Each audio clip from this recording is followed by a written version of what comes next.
ακούω πολλές φορές να λέγεται, που παραδοσιακά οργανώνει μια εταιρεία. Δυστυχώς η μέρα αυτή και αύριο και αυτές τις μέρες γίνονται πάρα πολλές εκδηλώσεις που έχουν πρόβλημα με τα ακροατήρια καταρχάς, την ανέβρεση αιθουσών και πάει λέγοντας. Την είχαμε προγραμματίσει να γίνει αύριο το Σάββατο, αλλά λόγω του Σαββάτου και ταυτόχρονα πολλών άλλων εκδηλώσεων την ίδια μέρα, τη μεταφέραμε για την Παρασκευή σήμερα. Πριν σας πω δύο πράγματα ακόμα, θα ήθελα να καλωσορίσω τους εκπροσώπους διαφόρων ιδρυμάτων και που μας τιμούν με την παρουσία τους και πρώτα απ' όλα τον εκπρόσωπο του Μακαριωτάτου, κύριο Δημήτριο Νίκου. Ευχαριστούμε που είναι εδώ πέρα. Την κυρία Αναπιώτη από την Ένωση Κωνσταντινοπολιτών.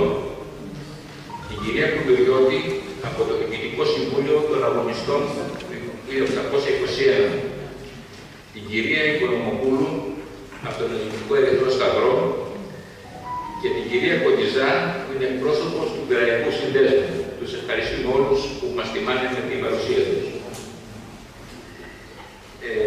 Όπως είπα, δεν είμαστε εδώ για να ρωτάσουμε, αλλά για να θυμηθούμε το τι έγινε την αποφράδα εκείνη η μέρα της 29 Μαΐου του 1493 και όπως τουλάχιστον εγώ το βλέπω, να μάθουμε, να συνειδητοποιήσουμε και να εξετάσουμε το τι προηγήθηκε και τι ακολούθησε την ημέρα εκείνη. Και από όλα αυτά να διδαχθούμε κατά σήμερα, προκειμένου να αποφύγουμε νέες, μικρότερες ή μεγαλύτερες καταστροφές της πατρίδας μας. Σήμερα, η καθηγήτρια της Μεσαιωνικής Ιστορίας του Εθνικού και Καποδιστριακού Πανεπιστημίου Αθηνών και η καθηγήτρια στο Λαϊκό Πανεπιστήμιο της εταιρείας μας, η κυρία Νικολέτα Γιατρή, θα εκπονήσει ομιλία με θέμα «Η Ευρώπη απέναντι στο μεγάλο γεγονός της άρρωσης της Κωνσταντινούπολης». Και την ευχαριστούμε πολύ για τη συμμετοχή της. Επίσης, την σημερινή εκδήλωση, όπως συνήθως ήθιστε, θα επενδύσει καλλιτεχνικά ο μικρός βυζαντινός χορός της Ομοσπονδίας Συλλόγων Χειροκροτών Ελλάδος με συνοδεία παραδοσιακής ορχήστρας. Η συνεργασία μας με τον ΟΣΙΕ ξεκίνησε από την εκδήλωσή μας στις 25 Μαρτίου και ελπίζουμε να επεκταθεί και σε άλλες δραστηριότητες για τις οποίες ήδη συζητούμε και είμαστε σε καλό δρόμο. Γι' αυτό θέλουμε να εκφράσουμε τις θερμές μας ευχαριστίες στον πρόεδρο της ΟΣΙΕ, κύριο Πολίτη, και τους συνεργάτες του και μέλη της Ομοσπονδίας ΟΣΙΕ. Στο σημείο αυτό να σταματήσω εγώ, δεν έχει νόημα να κάνω μια δεύτερη ομιλία, επίπτωσα. Και να καλέσω την κυρία Γιατζή να μας αναπτύξει το θέμα. Ευχαριστώ πολύ.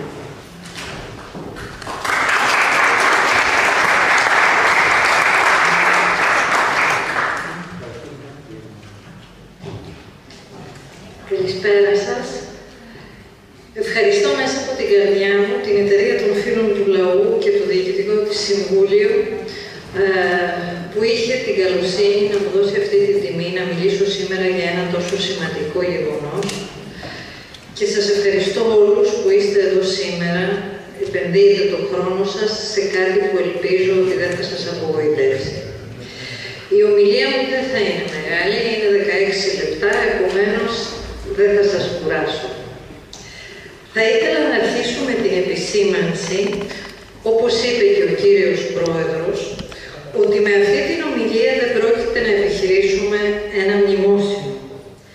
Αντίθετα, πρόκειται, βασισμένοι στα ιστορικά γεγονότα, να προσεγγίσουμε την πραγματικότητα ή τις πραγματικότητες που προέκυψαν από αυτά και που ορισμένα συνοδεύουν τη ζωή της χώρας μας αλλά και της Ευρώπης μέχρι σήμερα. Πιθανόν στο τέλος αυτής της ομιλίας να μπορέσουμε να κατανοήσουμε διάφορα από αυτά τα πολλά που συμβαίνουν σήμερα γύρω μας. Πολλές φορές νομίζουμε ότι η μεγάλη πληγή και η αποτυχία του ελληνισμού υπήρξε η μικρασιατική καταστροφή. Ίσως επειδή είναι πιο κοντά μας χρονολογικά. Η πραγματικότητα όμως πάει πολύ πιο πίσω στην άλωση της Κωνσταντινούπολης. Τι ήταν η Κωνσταντινούπολη? μόνο μια ωραία πόλη, μια δυνατή πόλη, μια βασιλεύουσα? Θα αλλάξουμε γνώμη για τη σημασία της αν σκεφτούμε ότι η Κωνσταντινούπολη διέχεται ταυτόχρονα ένα υλικό και ένα άειλο κεφάλαιο. Από τη μια μεριά ήταν όλα αυτά που είπα προηγουμένως, δηλαδή πολύ πλούσια, όμορφη, ισχυρή οικονομικά και πολιτικά, αλλά από την άλλη αντιπροσώπευε αυτή και μόνον αυτή εκείνο που ονομάζουμε οικουμενικό ιδεώδες μέσα σε μια διασπασμένη Ευρώπη. Με τον τρόπο αυτό έλεγχε τόσο τα πολιτικά όσο και τα οικονομικά ζητήματα. Από τον 11ο αιώνα, όταν στην Ευρώπη αρχίζει η αστική ανάπτυξη, αυτό το περίφημο έτος 1000 που λέμε πάντα, η Κωνσταντινούπολη αναδεικνύεται σε πεδίο επικιστικής κίνησης. Όταν καταλαμβάνεται το 1204, ο κόσμος της Δύσης αναγεννάται, προχωράει. Όταν γεράζει και παρακμάζει, αυτή εξακολουθεί να έχει το σεβασμό και να προκαλεί το δέος σε όσους θέλουν να την αποκτήσουν. Όταν τέλος πέφτει, εξακολουθεί να κατευθύνει την Ευρώπη στην αναγέννηση και τον ανθρωπισμό.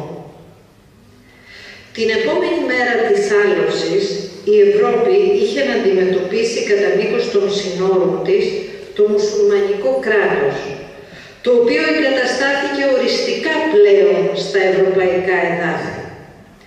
Ποια είναι η κατάσταση της Ευρώπης αυτή την ίδια περίοδο? Καταρχάς, υπάρχει ένα θετικό στοιχείο. Η Ευρώπη βρίσκεται σε φάση πλήρους μεταμόρφωσης, καθώς ο μεσαιωνικός κόσμος, σε αντίθεση με τον πολιτικό του κατακαιρματισμό, είχε πραγματοποιήσει την πλήρη του ενότητα μέσα στους κόλπους της χριστιανικής πολιτείας. Από την άλλη μεριά υπάρχει ένα σημαντικό γεγονός που είχε αρχίσει το 1354 και τελείωνε ταυτόχρονα με την άλωση της Κωνσταντινούπολης το 1453. Ο εκατονταετής πόλεμος, που ήταν το κεφαλαιώδες γεγονός των 2 τελευταίων αιώνων των μέσων χρόνων. Πόλεμος ανάμεσα στην Αγγλία και τη Γαλλία που κράτησε 100 χρόνια και έληξε με την επικράτηση της Γαλλίας. Πολλοί έχουν υποστήριξει ότι αν δεν υπήρχε αυτή η σύγκρουση μεταξύ των χριστιανών, οι Τούρκοι δεν θα κατάφεραν ποτέ να καταλάβουν την Κωνσταντινούπολη. Ωστόσο, μετά από τον πόλεμο αυτό, η Ευρώπη μεταβάλλεται οριστικά και ουσιαστικά καθώς παρακμάζει η αυτοκρατορική ιδέα και ιδρύονται οι μεγάλες μοναρχίες. Μέχρι εκείνη τη στιγμή δεν υπάρχουν κράτη, δεν υπάρχει εθνική συνείδηση, δεν υπάρχει αντίληψη του ποιος είμαι και για ποιον πολεμάω. Ωστόσο, τώρα που η Ευρώπη αρχίζει να το αντιλαμβάνεται, είναι υποχρεωμένη να παίρνει υπόψη της την παρουσία της Ασίας, της οποίας τα σύνορα μετατέθηκαν πια μέχρι τις ακτές της Αδριατικής. Αν σκεφτούμε ότι σταδιακά καταλαμβάνονται η Σερβία, η Βοσνία και η Ερζεγοβίνη, ότι ακολουθούν οι εκστρατείες στην Ουγγαρία, ότι ο Σουλεϊμάν πολιορκεί τη Βιέννη το 1529, ότι από την απέναντι πλευρά της Μεσογείου έχουμε την κατάκτηση της Συρίας και της Αιγύπτου και την κατάληψη του Αλγερίου από τον Βαρβαρόσα, καταλαβαίνουμε ότι αυτή η μεγάλη θάλασσα, το Mare Nostrum των Ρωμαίων, μεταβάλλεται σταδιακά σε τουρκική λίμνη. Η στάση της Δύσης απέναντι σε όλα αυτά έχει ιδιαίτερο ενδιαφέρον, καθώς αποκαλύπτει τις αδύναμες πλευρές και τα χαρακτηριστικά στοιχεία ενός κόσμου που βρίσκεται σε μεταβατική περίοδο. Ενώ δηλαδή επιβιώνουν ορισμένες πλευρές του παρελθόντος, Συγχρόνως εμφανίζονται τα χαρακτηριστικά μιας νέας κοινωνίας, η οποία αναδεικνύει δυνάμεις και προσανατολίζεται σε νέα ιδεώδη. Πιο συγκεκριμένα, μια ιδέα που έρχεται από το παρελθόν είναι η ιδέα της σταυροφορίας. Πράγματι, οι σταυροφορίες αντιπροσωπεύουν την αμυντική στάση της Ευρώπης στην ασιατική απειλή. Έτσι, μετά την άλωση της Κωνσταντινούπολης, η ιδέα της σταυροφορίας ξαναεμφανίζεται και αναδεικνύεται σε μοναδικό παράγοντα συνοχής στη φάση αυτή, κατά την οποία η Ευρώπη είναι διασπασμένη. Όπως και οι προηγούμενες σταυροφορίες, έτσι και αυτές που εμφανίζονται τώρα βρίσκονται κάτω από την αιγίδα της Καθολικής Εκκλησίας.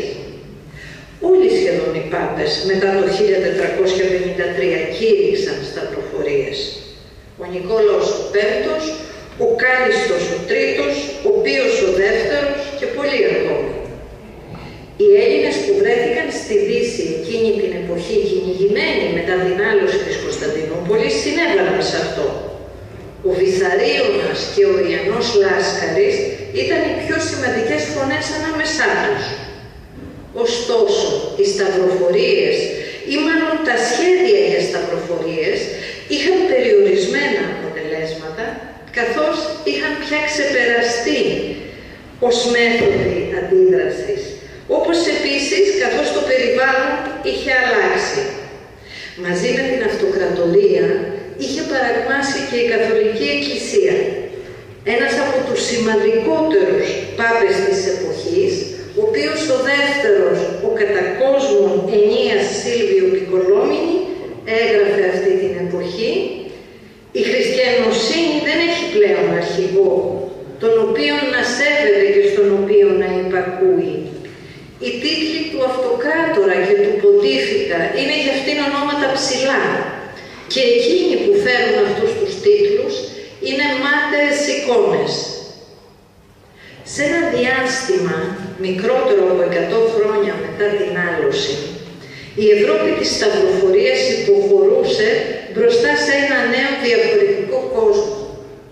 Σε έναν κόσμο που θα έβλεπε το 1543, 100 χρόνια περίπου μετά, το γαλλικό στόλο να συνεργάζεται με τον Οθωμανικό ενάντια στον αυτοκράτορα της Αγίας Ρωμαϊκής Αυτοκρατορίας, τον Κάρολο τον Πέμπτο, και τον Ενρίκο τον Όγδοο της Αγγλίας, για να καταλάβουν την νίκαια της Γαλλίας.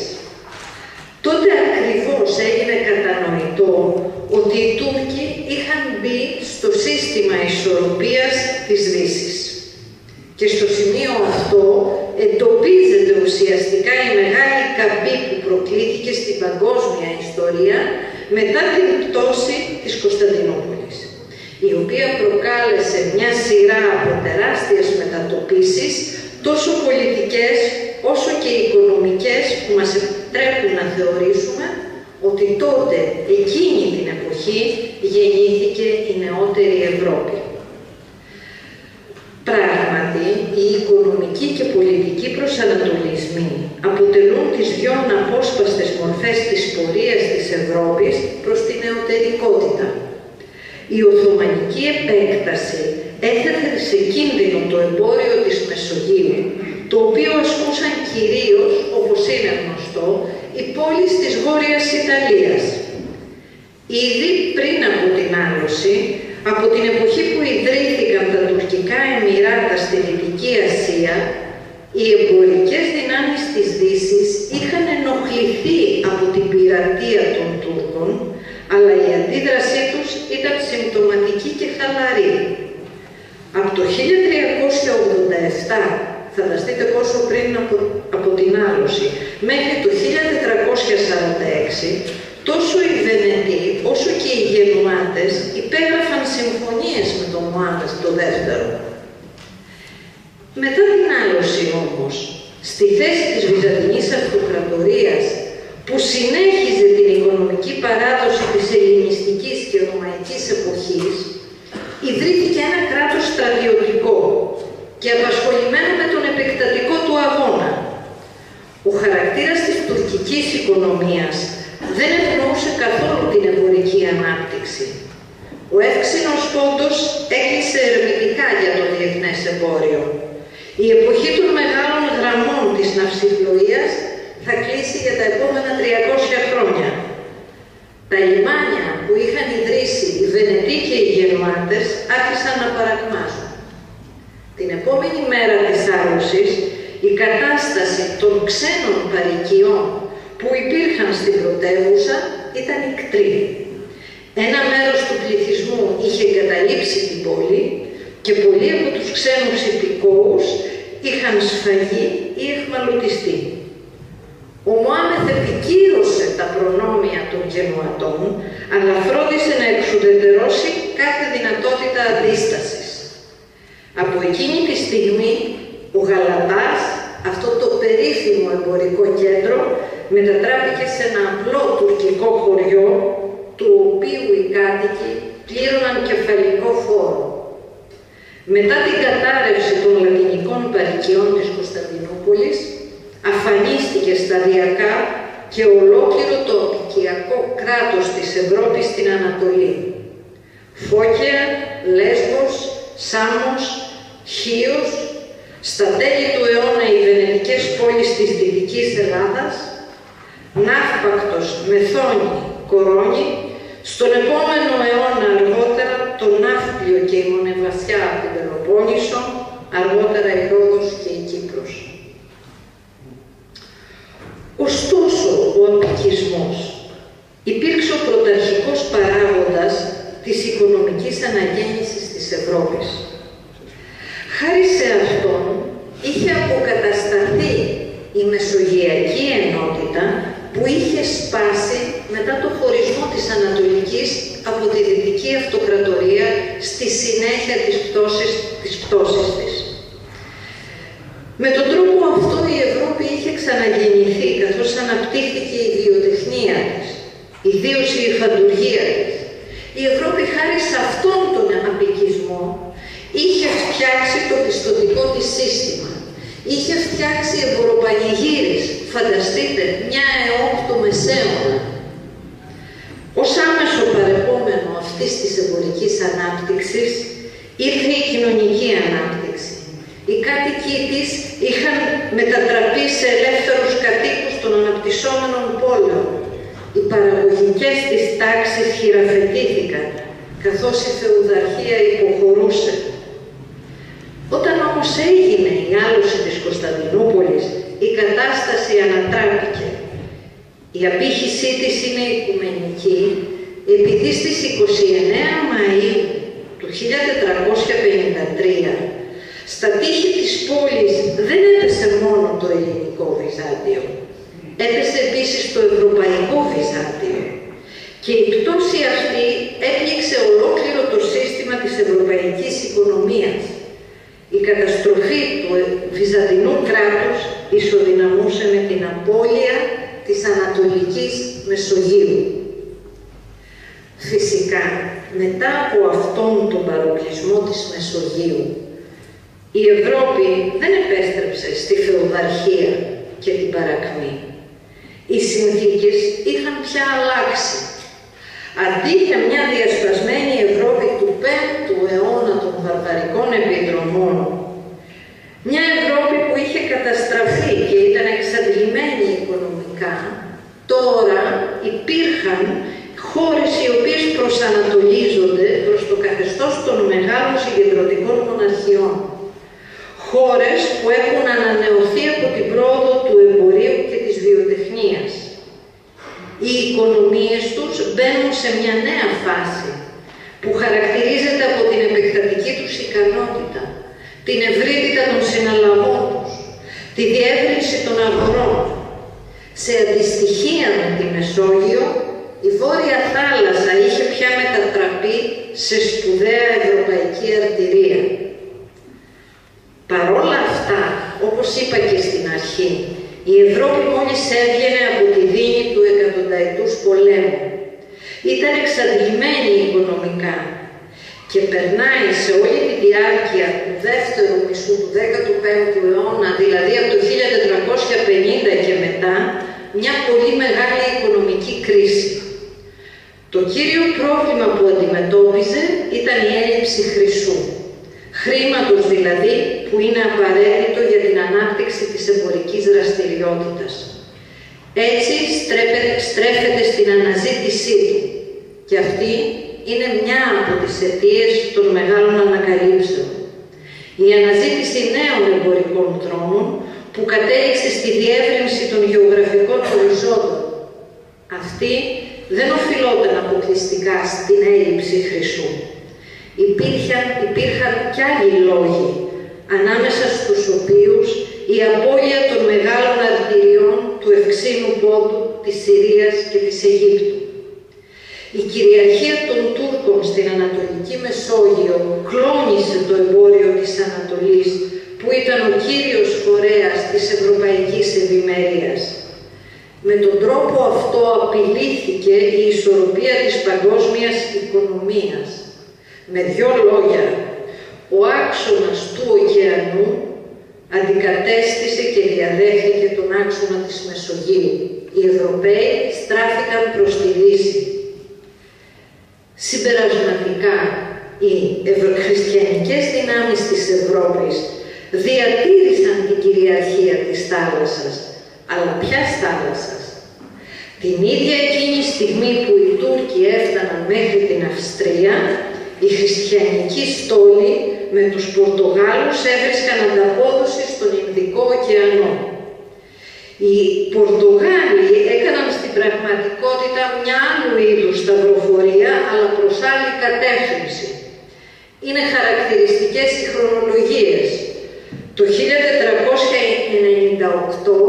οι Οθωμανοί διεισδύουν στην περιοχή της Βενετίας μέχρι το Βιτσέντζο. Την ίδια στιγμή ο Βάσκο ντε Γκάμα φτάνει στην Καλκούτα. Το 1503 η Τουρκία αποσπά τις βενετικές κτίσεις της Μεθόνης, της Κορώνης και της Ναυπάκτου. Αλλά το 1509 οι Ευρωπαίοι συντρίβουν τους στόλους του Σουλτάνου της Αιγύπτου και των συμμάχων του και γίνονται κύριοι του Ινδικού ωκεανού. Το 1522 ο Σουλεϊμάν ο Μεγαλοπρεπής καταλαμβάνει τη Ρόδο, αλλά το 1527 οι Ευρωπαίοι νικούν το Σάχι Γκουτζεράτ στη Δυτική Ινδία. Έτσι, ενώ με την Οθωμανική κατάκτηση οι Τούρκοι έφτασαν μέχρι την καρδιά της Ευρώπης, η Δύση, παρακάμπτοντας την Ασία, περικύκλωνε την τεράστια Ήπειρο και χτυπούσε το μουσουλμανικό κόσμο στο αδύνατο σημείο του. Η κατάληψη της Γκόα, της Κεϊλάνης, της Μαλαισίας από τους Ευρωπαίους ήταν το αντιστάθμισμα της πτώσης της Κωνσταντινούπολης. Επρόκειτο για μια κυκλωτική κίνηση, η οποία κατέληξε σε σημαντικά αποτελέσματα, αν σκεφτούμε ότι στις αρχές του 19ου αιώνα η Ασία παρέμενε όπου και το 15ο, ενώ η Ευρώπη έλεγχε ολόκληρο τον Ινδικό ωκεανό.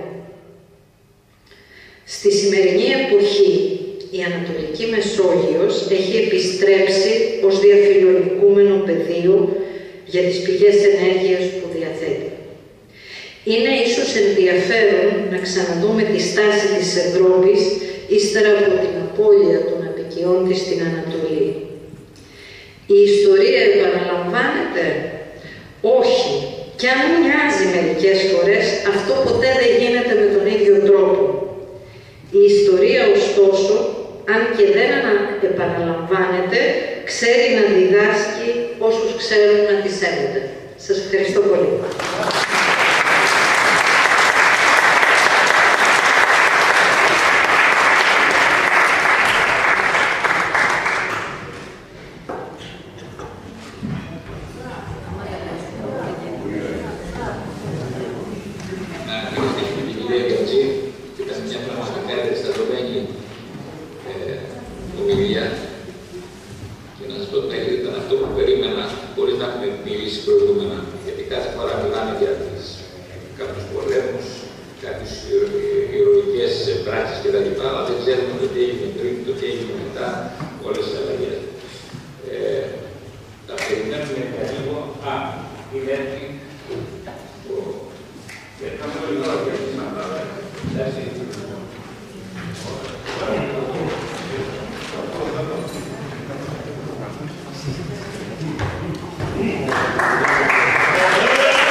Amen.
Θα ξεκινήσουμε με ένα θρήνο της γλώσσας.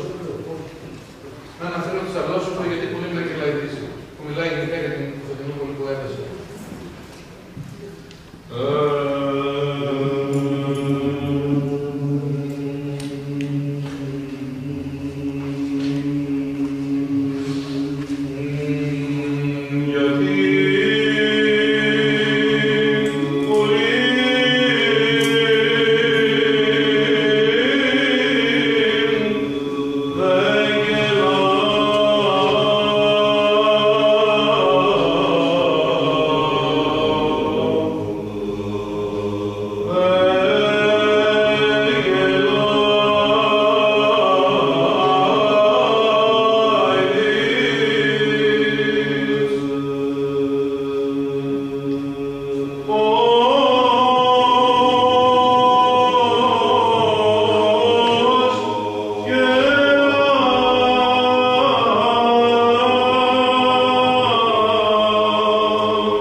της χαράς, του ερωτισμού, οπωσδήποτε, όπως είναι και το τελευταίο του κομμάτι που θα κλείσουμε, τα μάραμα της πόλης, που συνδυάζει βέβαια την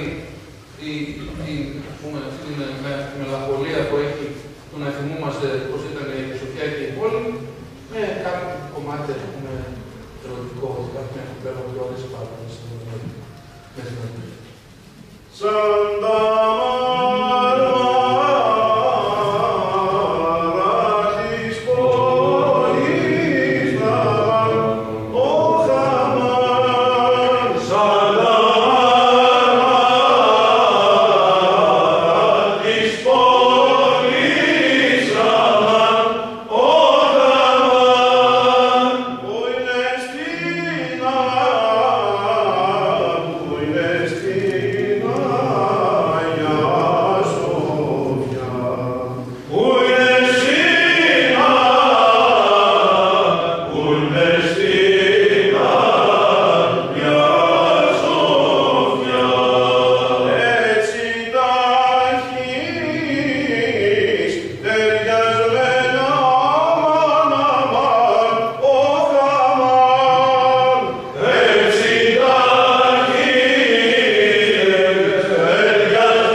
να ενδιαφέρουμε να ψάρουμε